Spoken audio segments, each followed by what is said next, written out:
నమస్కారం. ప్రేక్షకులందరికీ శుభోదయం. ఈనాటి శుభయోగం శీర్షికన ఆదివారం సందర్భంగా సూర్యభగవానుడి సంపూర్ణమైన అనుగ్రహాన్ని అందిపుచ్చుకోవటానికి ఎలాంటి ప్రత్యేకమైన విధి విధానాలు పాటించాలో పరిశీలిద్దాం. ప్రధానంగా జ్యోతిష శాస్త్రపరంగా ప్రతి గ్రహానికి అధిష్టాన దైవాలు ఉంటారు. సూర్యుడికి అధిష్టాన దైవం శ్రీమన్నారాయణమూర్తి. ఎప్పుడైనా గ్రహాన్ని ప్రసన్నం చేసుకోవాలంటే ఆ గ్రహానికి ఉన్నటువంటి అధిష్టాన దేవతను ప్రసన్నం చేసుకుంటే ఆ గ్రహం అనుగ్రహం తొందరగా కలుగుతుందని జ్యోతిష శాస్త్రంలో చెప్పారు. సూర్యుడికి అధిష్టాన దైవం శ్రీమన్నారాయణమూర్తి కాబట్టి ఆదివారం రోజు శ్రీమన్నారాయణమూర్తిని పూజిస్తే రవిగ్రహ దోషాలన్నీ తొలగిపోతాయి. కాబట్టి ఆదివారం సందర్భంగా విష్ణు సంబంధమైనటువంటి ఆలయానికి వెళ్ళి దర్శనం చేసుకోవాలి.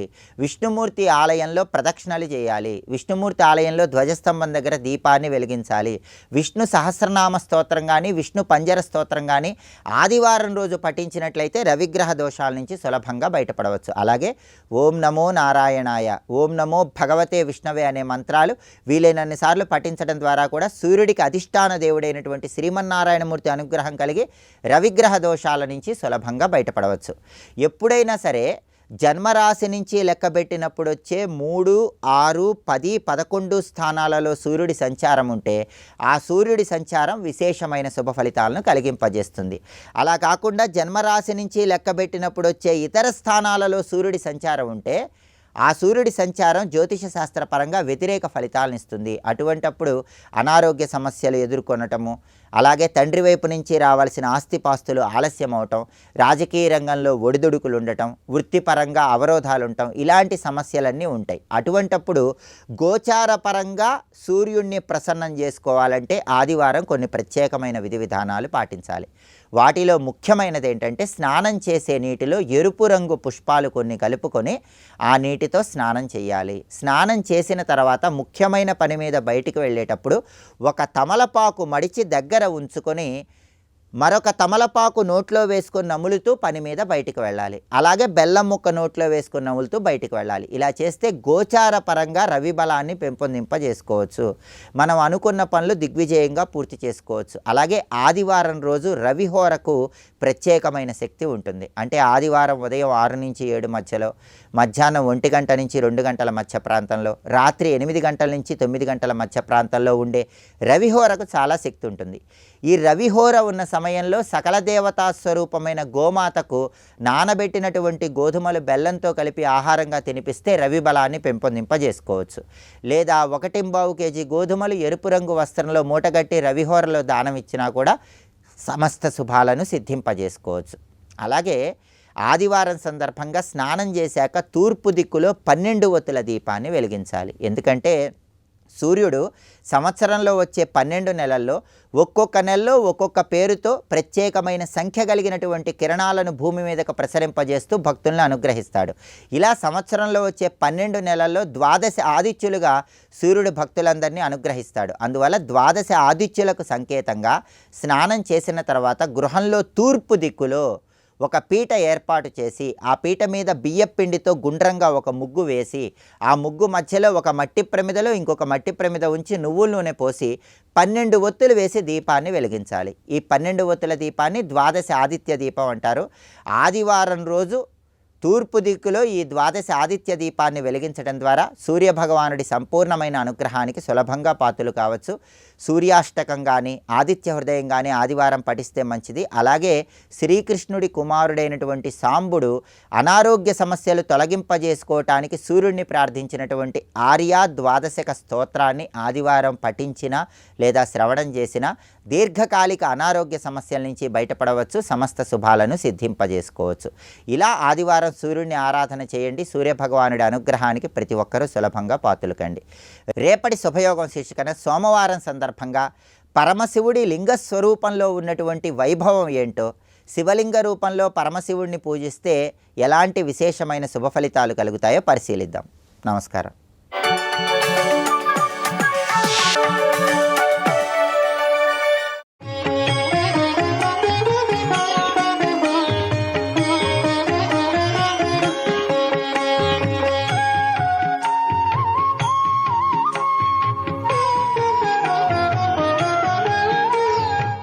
భవాని భవానీ భావనాగమ్య భవారణ్య కుటారిక భద్రప్రియ భద్రమూర్తిర్భక్త సౌభాగ్యదాయిని భక్తిప్రియ భక్తివశ్య భక్తిగమ్య భయాపహ శాంభవి.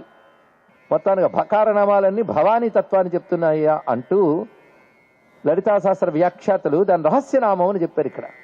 అటువంటి తల్లి అది భవానీ నామం అంత విశేషము. అయితే భవాని త్వం అన్నప్పుడు మరొక అందం ఉంది. మహావాక్యములు ఇది శంకరుల రచన గనక శంకరుల వేదాంత వ్యాఖ్యానం కూడా చెయ్యక తప్పదు. ఎంత పటిష్టమైన శ్లోకం చెప్పడం కోసం చెప్తున్నాం. భవానిత్వం అంటే ఇంకా దాసభావం లేదు అని చెప్పుకున్నాం కదా, తీసేసింది ఆవిడ. ఎందుకు తీసిందంటే భవానిత్వం రెండు మాటలు ఉన్నాయి.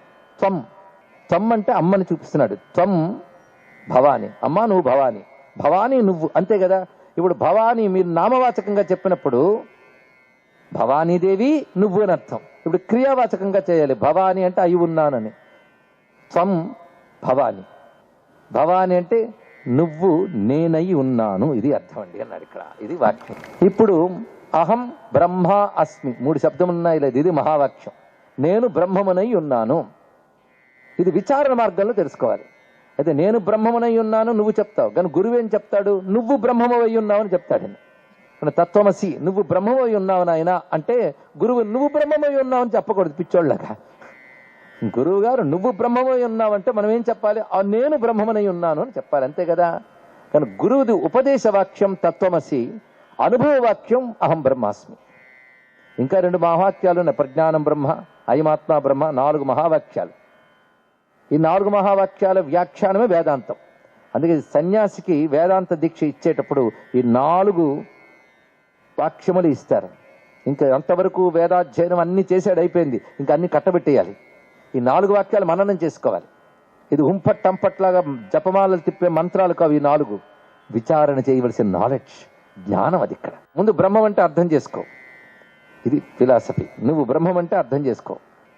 నువ్వంటే ఏమనుకుంటున్నావో ఆలోచించు. నువ్వంటే ఏమనుకుంటున్నావు ముందు చెప్పు. పుట్టి చచ్చిపోయేవాడిని నేను, నాకు సర్వజ్ఞత్వం లేదు, అల్పజ్ఞుణ్ణి, సృష్టి చేయగలిగే శక్తి లేదు. కానీ బ్రహ్మం ఈశ్వరుడికి అవన్నీ ఉన్నాయి, కానీ నాకు ఆయనకు బోల్డంత భేదం ఉంది, అవును కదా. సరే, బ్రహ్మము సర్వజ్ఞుడు, నువ్వో అల్పజ్ఞుడివి కదా. ఒక పని చేయి, ఆయన సర్వ ఈ అల్ప తీసేయి, ఏం మిగిలిందన్నాడు ఇక్కడ చెప్పండి. జ్ఞా అంటే జ్ఞానం, చైతన్యం. అంటే సర్వజ్ఞలోనూ జ్ఞానం ఉంది, అల్పజ్ఞుల్లోనే జ్ఞానం ఉంది. ఆయన సర్వజ్ఞుడు అంటే అంతవాడు, నువ్వు అల్పజ్ఞుడు ఇంతవాడివి. ఇది రెండు తీసేయడం ఎలాంటిదంటే, ఒక గదిలో కిటికీలోంచి సూర్యకాంతి వచ్చింది కనుక 2 సూర్యకాంతులు ఉన్నాయి. కిటికీలోంచి వచ్చే సూర్యకాంతి ఒకటి, ఆకాశం నుంచి వచ్చే సూర్యకాంతి. ఎన్ని సూర్యకాంతులు ఉన్నాయండి? 2 కదా. 2 ఉన్నాయా? లేవా? ఉన్నాయి. కావాలంటే గదిలోకి 2 చూపిస్తాడు ఆయన. గదిలోకి వచ్చి నేను చెప్తే నమ్మట్లేదు 2 సూర్యకాంతులు ఉన్నాయని. బయట ఒక సూర్యకాంతి నువ్వు చూపిస్తున్నావు, అది అనంతం, ఇన్ఫినిటీ.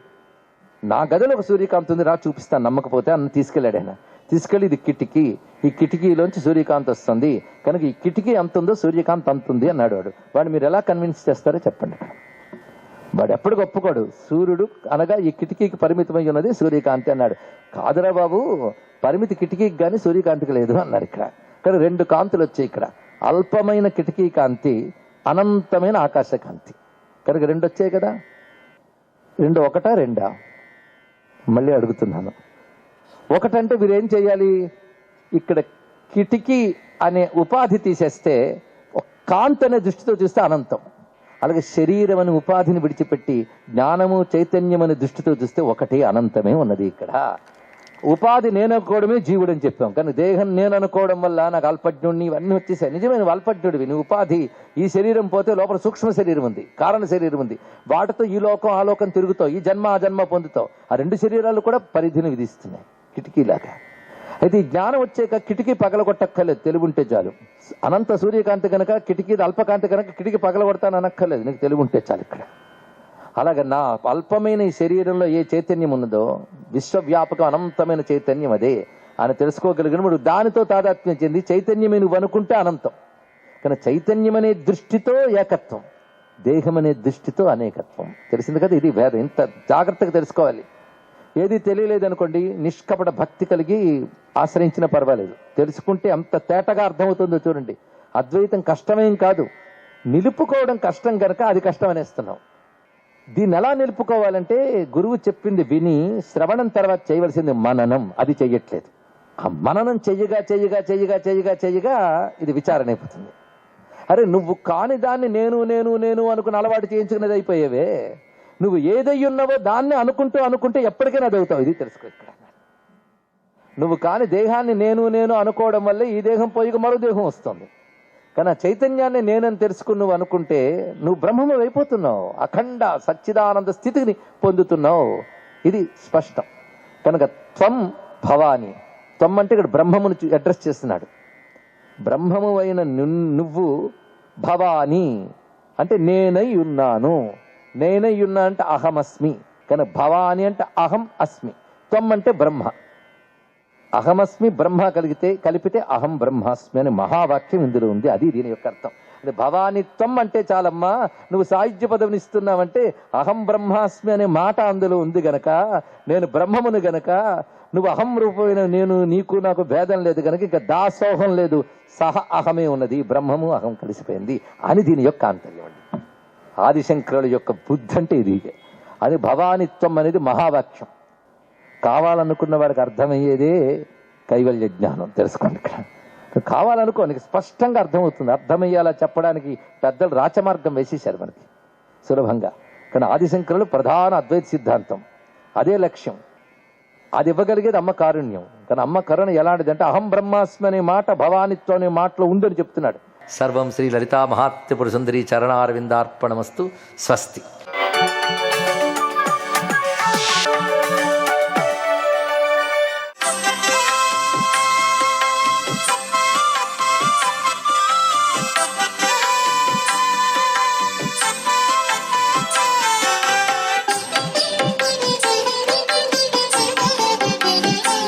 ఓం నమో నారాయణాయ. ఓం నమః శివాయ. శ్రీమాత్రే నమః.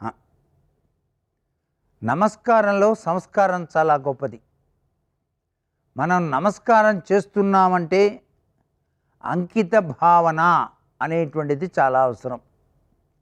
భగవంతుని దగ్గర నమస్కారం చేసేటువంటి విధి విధానాలు ప్రతి ఒక్కరూ కూడా తెలుసుకోవాలి. భగవంతునికి నమస్కారం చేసేటప్పుడు హృదయం దగ్గర రెండు చేతులు జోడించి నమస్కారం చేయాలి.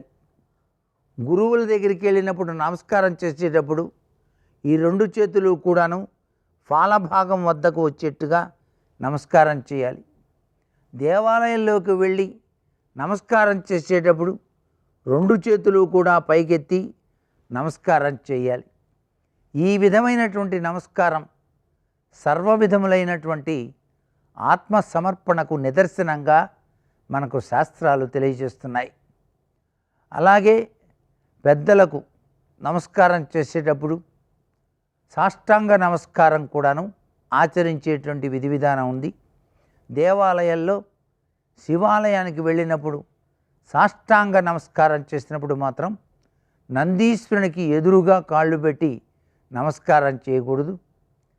శివునికి నందీశ్వరునికి కాళ్ళు చూపించకుండా మనం నమస్కారం చేసే విధి విధాన రీత్యా ఆ దిశల్ని బట్టి చేసుకోవాల్సిన పరిస్థితి ఎంతైనా ఉంది.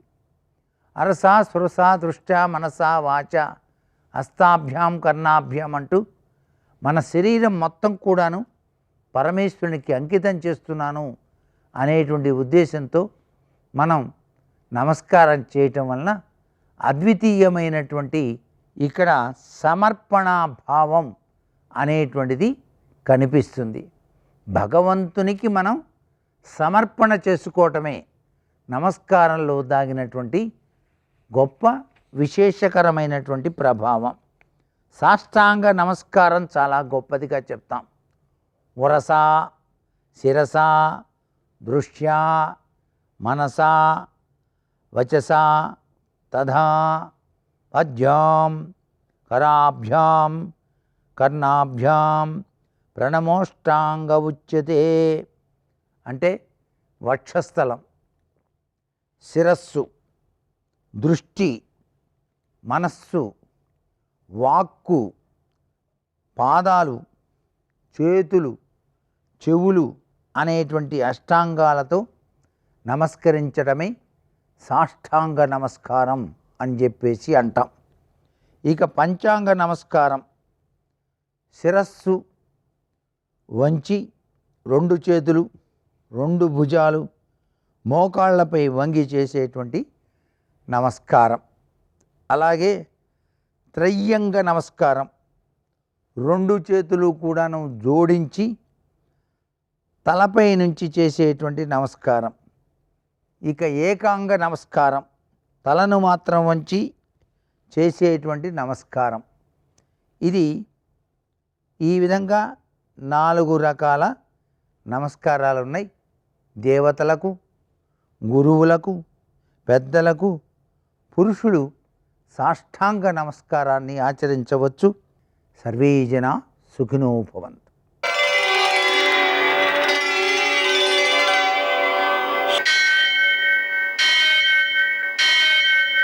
సహస్రశీర్షం దేవం విశ్వాక్షం విశ్వశంభువం విశ్వం నారాయణం దేవమక్షరం పరమం పదం విశ్వతః పరమాం నిత్యం విశ్వం నారాయణగుం హరిం విశ్వమేవేదం పురుషస్తద్విశ్వముపజీవతి పతిం విశ్వస్యాత్మేశ్వరగుం శాశ్వతగుం శివమచ్యుతం నారాయణం మహాజ్ఞేయం విశ్వాత్మానం పరాయణం.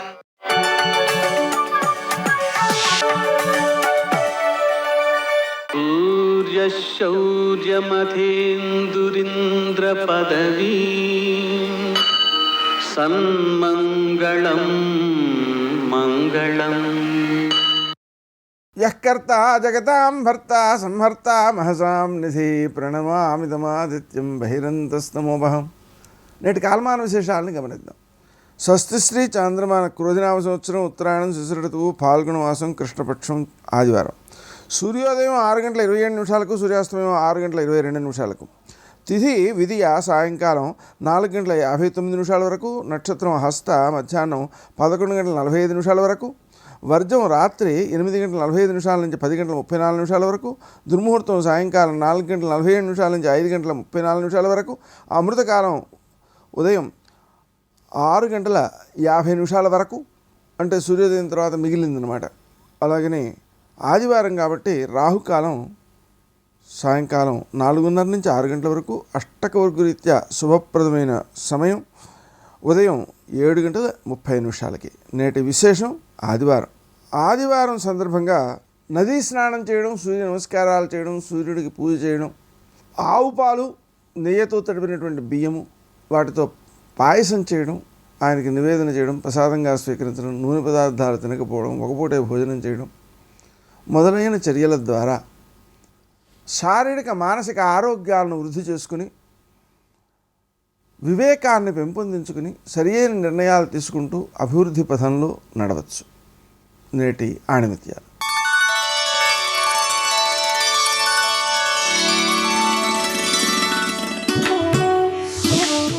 లక్ష్యాన్ని సాధించలేని జ్ఞానం నిరుపయోగమైనది.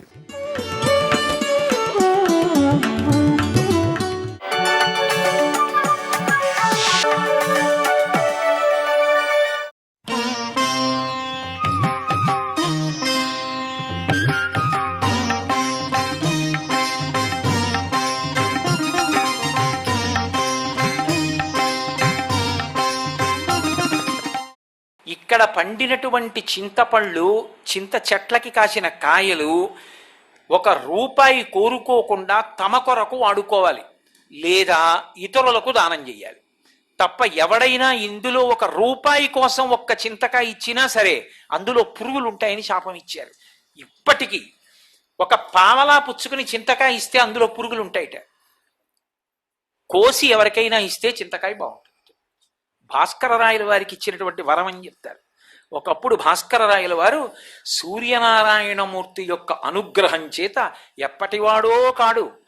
ఈ మధ్య కాలం వారు ఛత్రపతి శివాజీ కూడా కాదు, ఆయన మనవడు సాహు.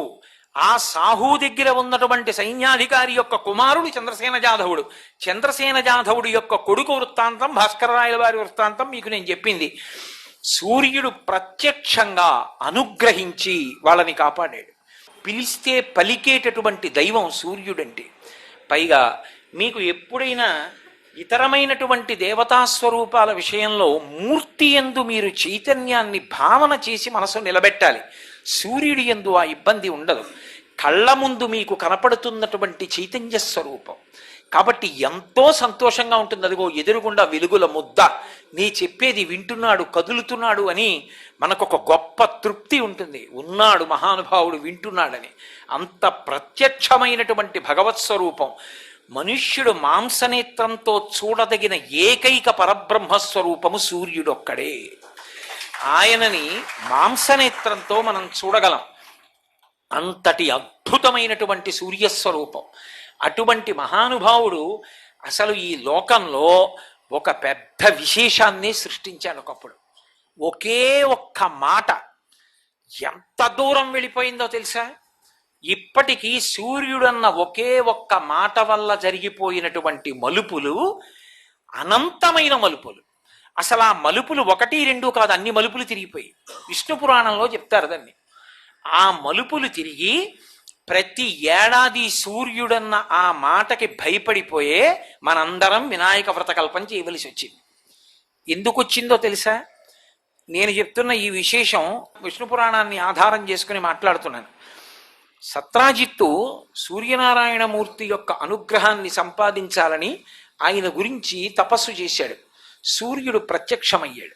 ప్రత్యక్షమైతే కన్నుల ముందు సాక్షాత్కరించినటువంటి సూర్యుణ్ణి చూసి చాలా సంతోషించి ఆయన మెడలో ప్రకాశిస్తున్నటువంటి శమంతకమణిని అడిగాడు. అది రోజుకి 8 బారువుల బంగారం పెడుతుంది.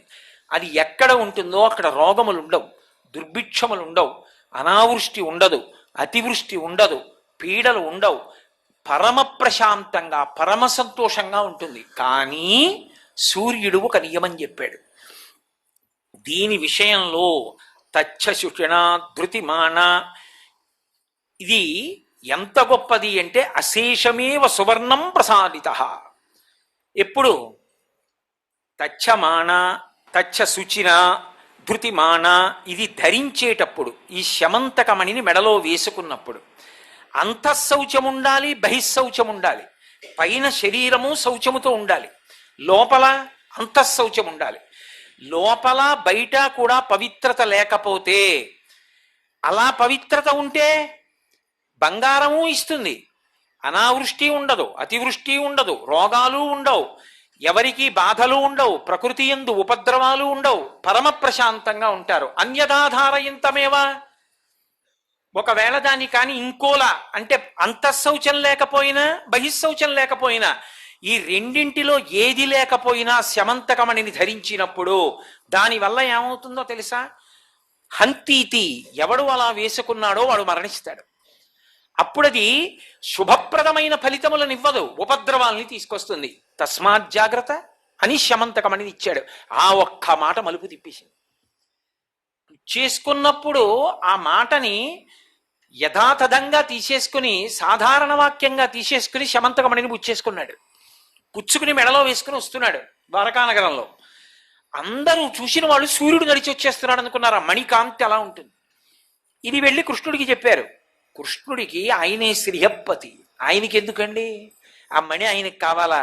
సాక్షాత్తు లక్ష్మికి భర్త ఆదిన్ శ్రీసతి గొప్పుపై తనువుపై అంశోత్తరీయంబుపై పాదాబ్జంబులపై కపోలతటిపై పాలిండ్లపై నూత్న మర్యాదంచెందు కరంబు క్రిందకుట ఆపైనాకరంబుంటమేల్ కాదే రాజ్యము గిజ్యమున్ సతతమే కాయంబు నాపాయమే అంటాడు బలిచక్రవర్తి. లక్ష్మీదేవి ఆయన యొక్క భార్య కాగలిగింది. అటువంటి లక్ష్మికి భర్త అయినటువంటి శ్రీయప్పతి అందరినీ అనుగ్రహించగలిగిన వాడు, ఇందరికీ అభయమ్ములిచ్చుచేయి అని అన్నమాచార్యుల వారి చేత స్తోత్రం చేయబడినటువంటి వరదహస్తం కలిగినటువంటి వాడు. ఆయన కర్మ శమంతకమణికి ఆయన ఎందుకు ఆశపడతాడు? ఆ శమంతకమణి మరొక రూపంలో సూర్యనారాయణుని మెడలో ఉందంటే ఆయనది కాదది. సర్వం శ్రీ ఉమామహేశ్వర పరబ్రహ్మార్పణమస్తు. స్వస్తి.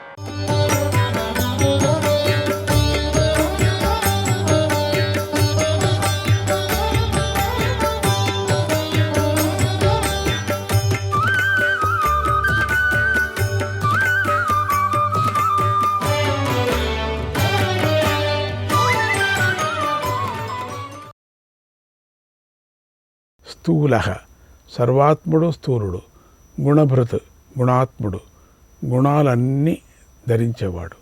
నిర్గుణ గొప్పవాడు. సత్వరజస్తమో గుణాలకు అతీతుడు. మహాన్ గుణ శక్తి ఐశ్వర్య జ్ఞానాలు పుష్కలంగా ఉండటం చేత మహత్వపూర్ణుడు. అధృత ధరింపబడనివాడు. నిరాధారుడు. స్వధృత తనను తానే ధరించేవాడు. స్వాస్య అందమైన ముఖమున్నవాడు. ప్రాగ్వంశ వంశాలన్నిటికీ ముందున్నవాడు. వంశవర్ధన వంశాలను పెంచి పోషించేవాడు.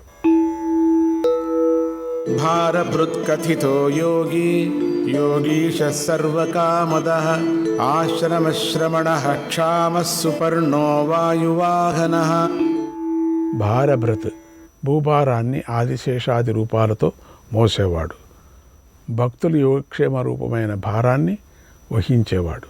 కథిత కీర్తింపబడ్డవాడు. వేదశాస్త్రాలలో మహాపురుషుల ద్వారా చెప్పబడినవాడు. యోగి నిత్య సమాధిశీలి జ్ఞానం చేత తెలియదగినవాడు. యోగీశ యోగులకు ప్రభువు. సర్వకామద సమస్త కోరికలు తీర్చువాడు. ఆశ్రమ విశ్రాంతిప్రదుడు సంసారంలో తిరిగేవారికి విశ్రమస్థానమైనవాడు. శ్రమణ దుష్ట సంతాపకర్త దుష్టులను తప్పింపజేసేవాడు. క్షామ ప్రళయకాలంలో క్షయకర్త ప్రజలందరినీ నశింపజేసేవాడు. సుపర్ణ వేదాలనే అందమైన ఆకులున్న సంసార వృక్షం. వాయువాహన వాయువును నడిపించేవాడు. ధనుర్ధరో ధనుర్వేదో దండో దమయితా దమః అపరాజితః సర్వసహో నియంతా నియమో యమః. ధనుర్ధర ధనస్సును ధరించినవాడు శ్రీరాముడు. ధనుర్వేద ధనుర్వేద విశారదుడు. ధనుర్వేదం తెలిసినవాడు. దండ దండరూపుడు దండించే వారి దమన శక్తి రూపుడు. దమయత యముడి రూపంలో శిక్షించేవాడు. దమః పరాజయం లేనివాడు. అపరాజిత దేన్నైనా సహించగలవాడు. పరాజయం పొందనివాడు. సర్వసహ సర్వకర్మలు చేయటానికి సమర్థుడు. నియంత అందరినీ నియమించేవాడు. అనియమ నియమాలచే బంధింపబడనివాడు. అయమ శాసనరహితుడు తనకు శాసకుడు లేనివాడు. సత్వవాన్ సాత్విక సత్య సత్యధర్మపరాయణః అభిప్రాయ ప్రియార్హోర్హ ప్రియకృత్ప్రీతివర్ధనః. సత్వవాన్ బలవీర్య సామర్థ్యాలున్నవాడు. సాత్విక సత్యప్రధానుడు సత్వగుణం గలవాడు. సత్య సత్యమైనవాడు. సత్యధర్మపరాయణ సత్యధర్మాన్ని ప్రోత్సహించేవాడు. అభిప్రాయ ప్రళయకాలంలో అన్నిటినీ నశింపజేసేవాడు. ప్రియార్హ ప్రియమైన వస్తువులను ఇచ్చేవాడు. అర్హ యోగ్యుడు పూజింపదగినవాడు. ప్రియకృత్ ప్రియం చేసేవాడు. ప్రీతివర్ధన ప్రీతిని పెంచేవాడు. భక్తులకు ప్రీతిని పెంపొందించేవాడు. విహాయ సగతిర్జ్యోతిస్సురుచిర్హుత భుగ్విభుః రవిర్విరోచన సూర్య సవితా రవిలోచనః. విహాయ సగతి ఆకాశంలో వెళ్ళేవాడు. జ్యోతి వెలుగు స్వయం ప్రకాశుడు. సురుచి కాంతిమంతుడు చక్కని కాంతి గలవాడు.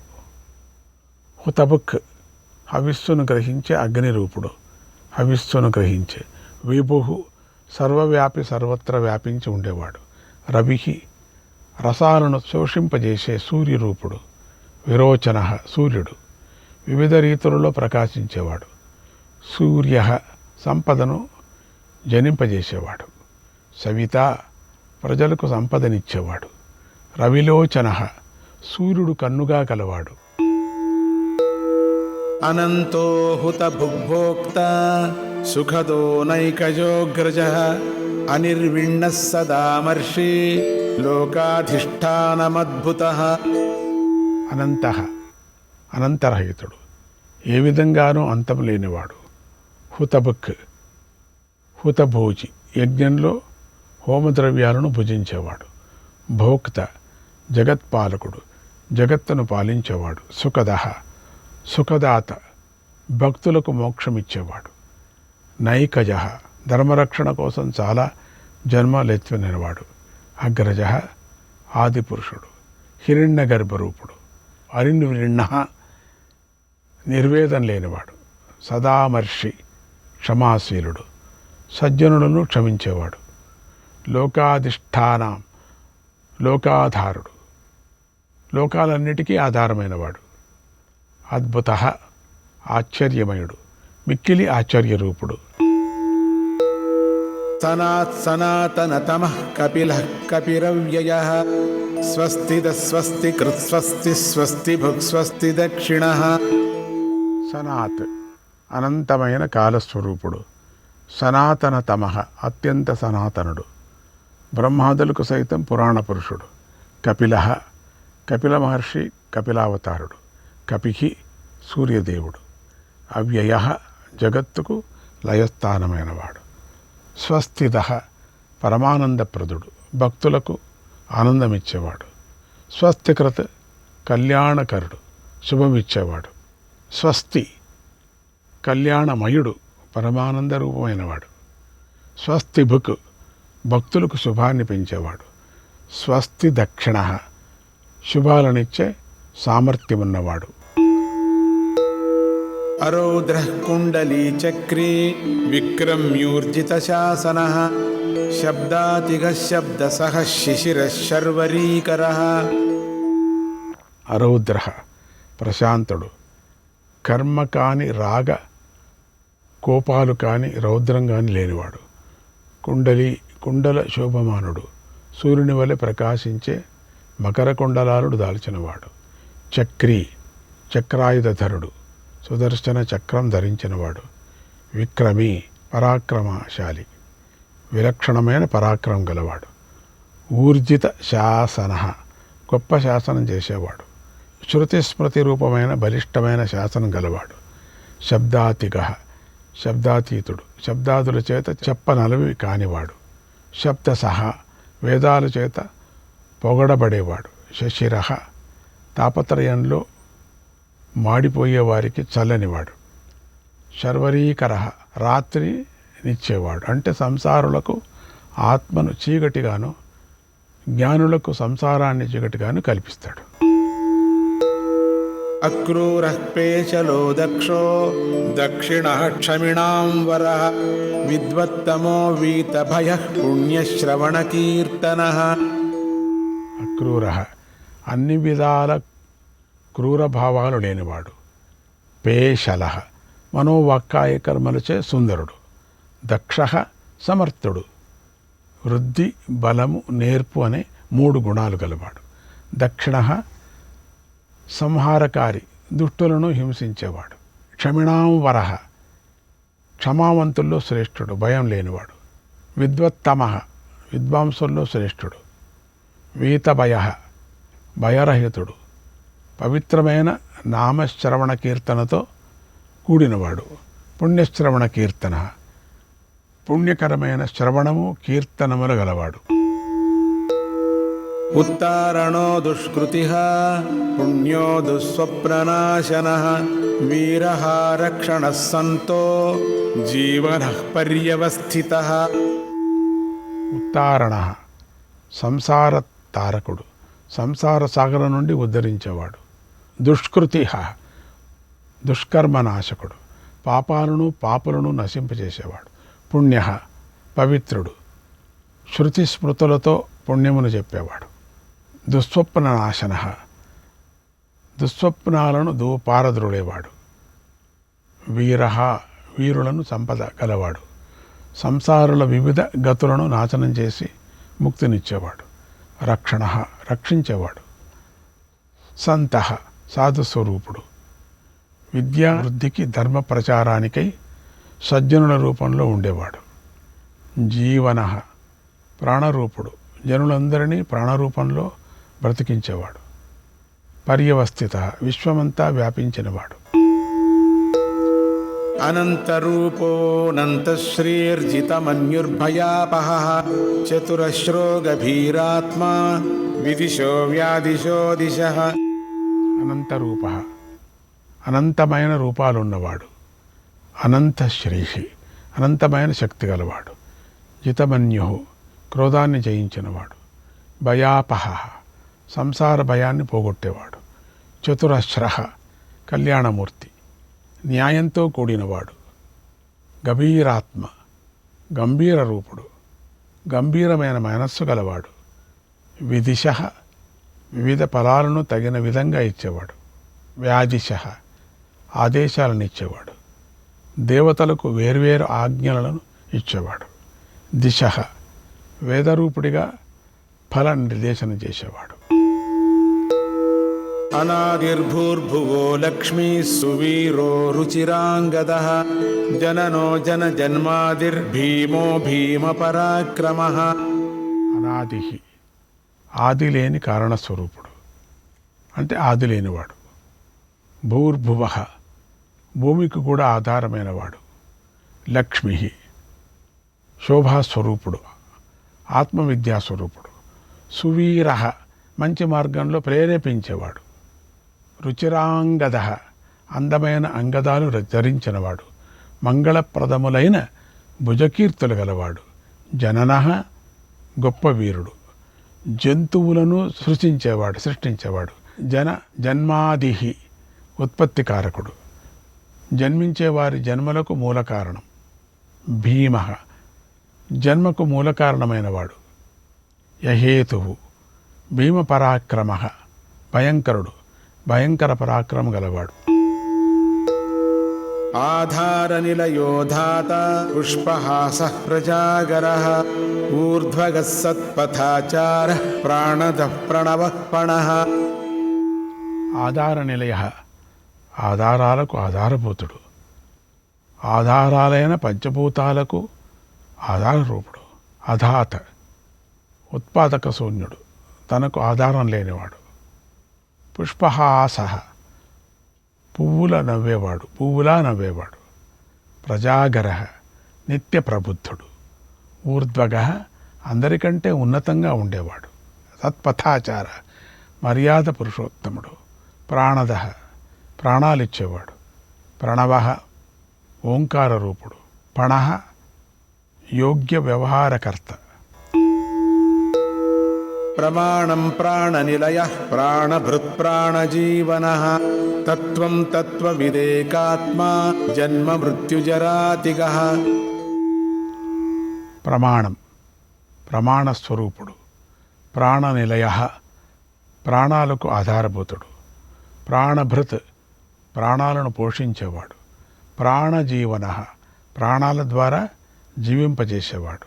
తత్వం తత్వస్వరూపుడు. తత్వవిత్ యథార్థతత్వం తెలిసినవాడు.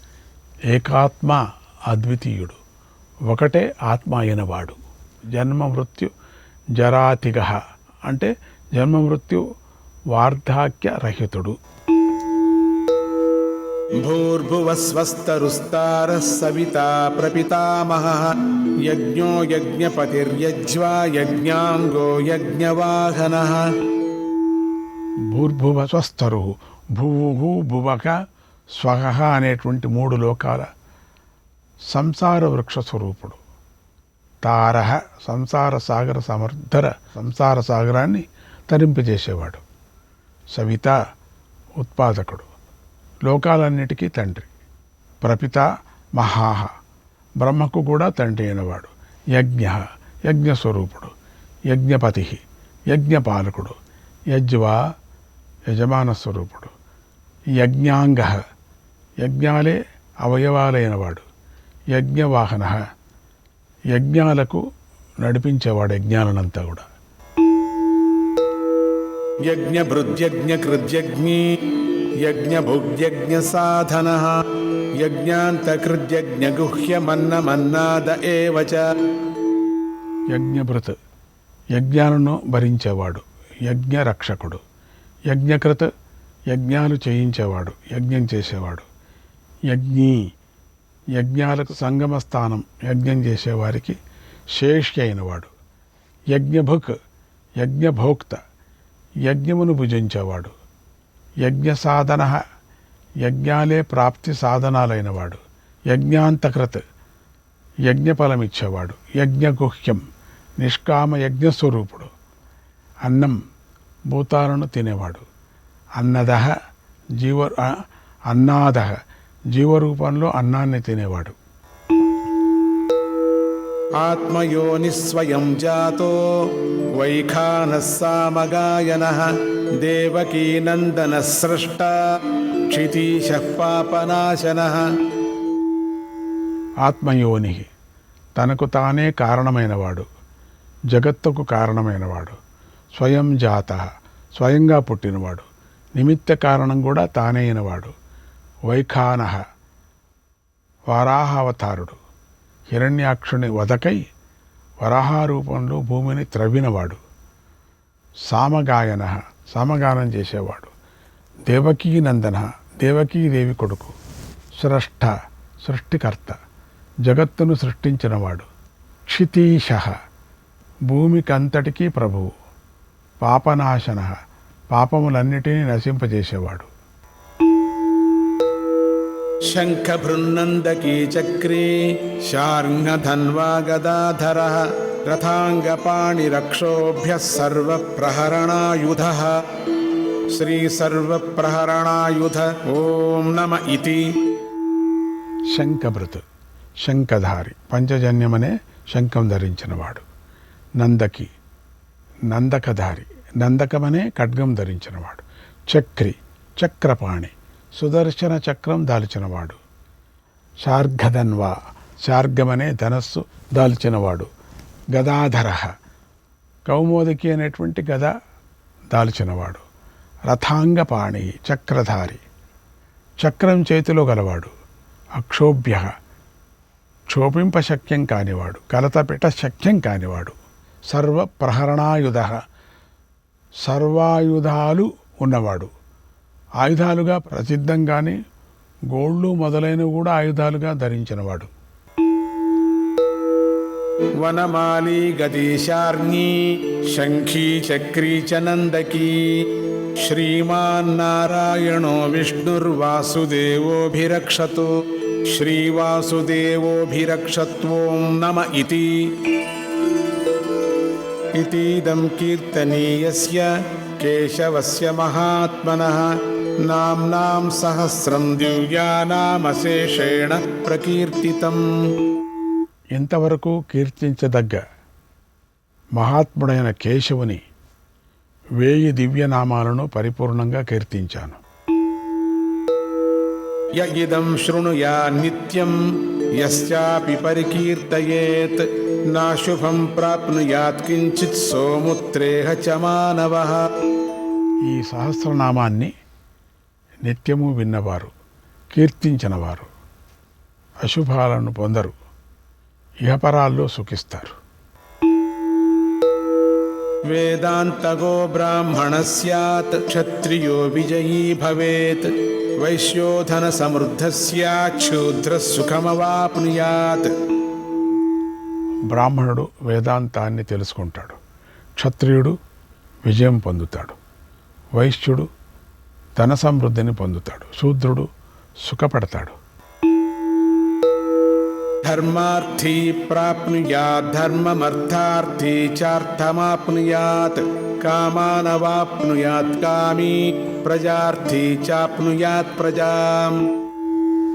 ధర్మాన్ని కోరేవాడు ధర్మాన్ని పొందుతాడు, ధనాన్ని కోరేవాడు ధనాన్ని పొందుతాడు, కోరికలున్నవాడు కోరికలు తీర్చుకుంటాడు. శ్రీకృష్ణాయ పరమాత్మనే నమః.